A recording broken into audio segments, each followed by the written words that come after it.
pour comprendre comment mettre la sécurité en place dans une application Spring et pour comprendre comment la déployer, eh bien, on va commencer par une application non sécurisée.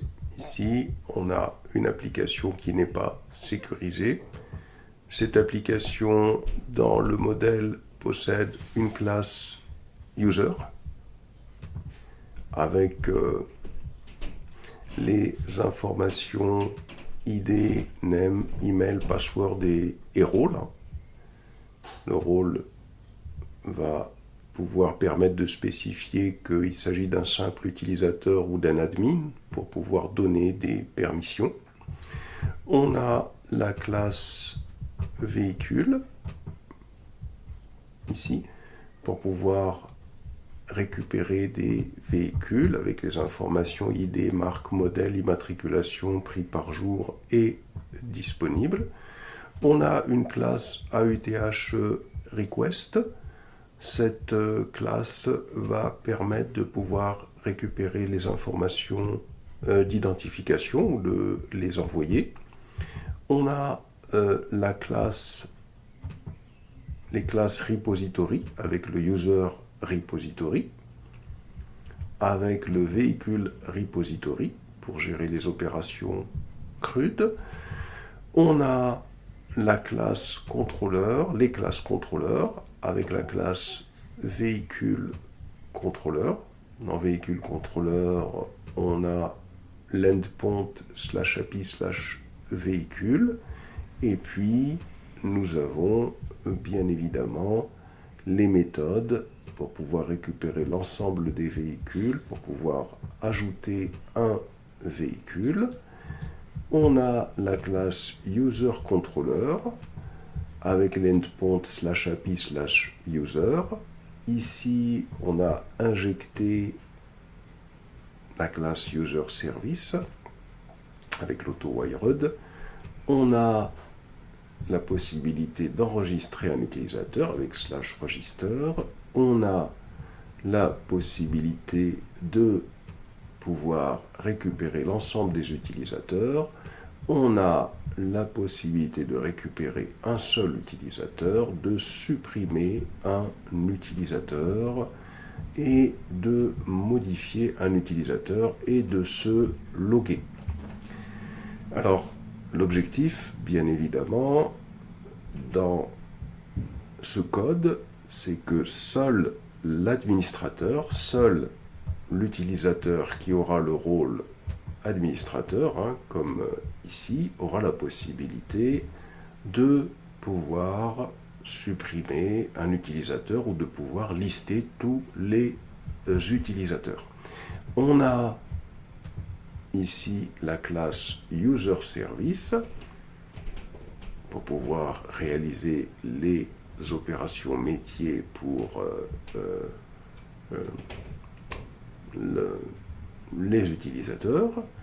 On a la classe véhicule service pour pouvoir réaliser les opérations métiers pour l'ensemble des véhicules.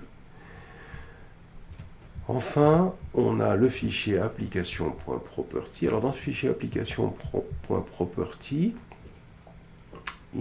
on a la base H2 en mémoire pour les tests que l'on a défini dans une première partie de ce fichier. C'est ça que l'on a activé.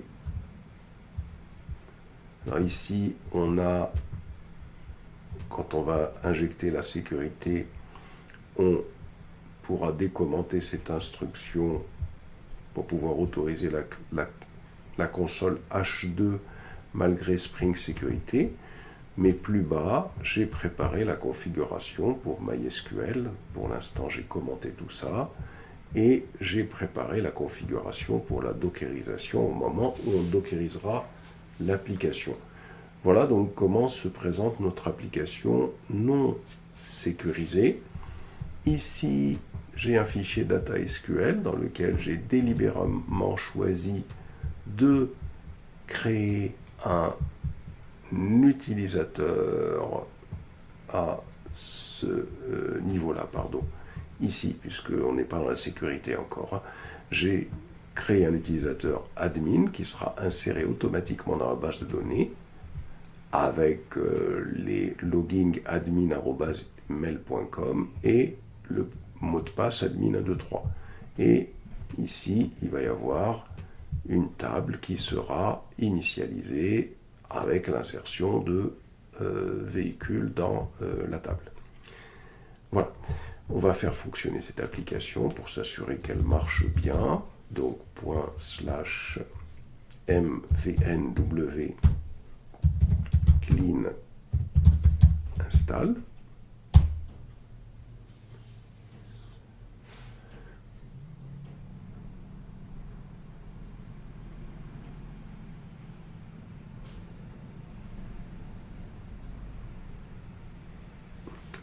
./mvn./java, pardon. On va l'exécuter maintenant. Java-jar target /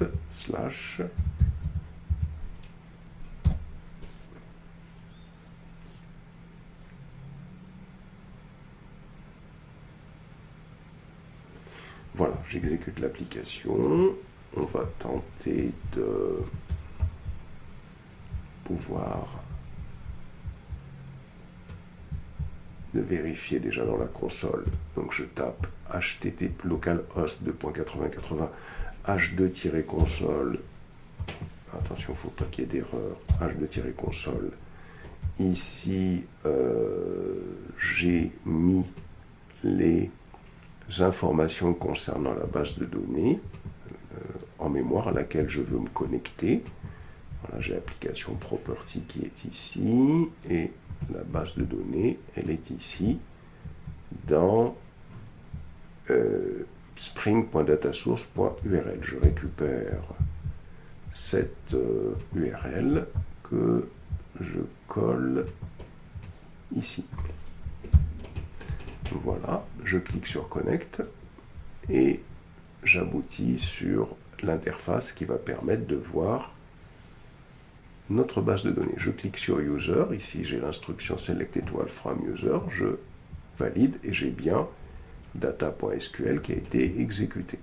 Je supprime cette instruction, je clique sur Véhicule, je valide et j'ai bien la liste des véhicules qui apparaissent. Donc ça c'est bien. Est-ce que notre application fonctionne?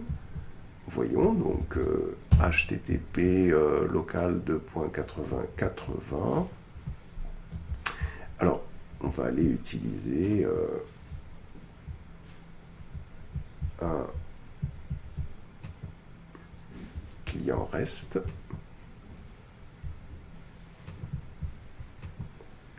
Pour pouvoir tester notre appli, moi j'utilise Talent, mais vous pouvez utiliser bien sûr autre chose. Et là, je vais cliquer sur Get. Je vais taper http localhost 2.8080/api/véhicule. Je clique sur Send et je vois que je récupère bien la liste des véhicules. Pour l'enregistrement d'un utilisateur, je clique sur Post. Alors peut-être récupérer d'abord la liste des utilisateurs. Je clique sur Get. Je vais aller sur mon application, je vais aller sur User Controller pour voir le endpoint de l'application. C'est API/API/user. Je sélectionne et ici,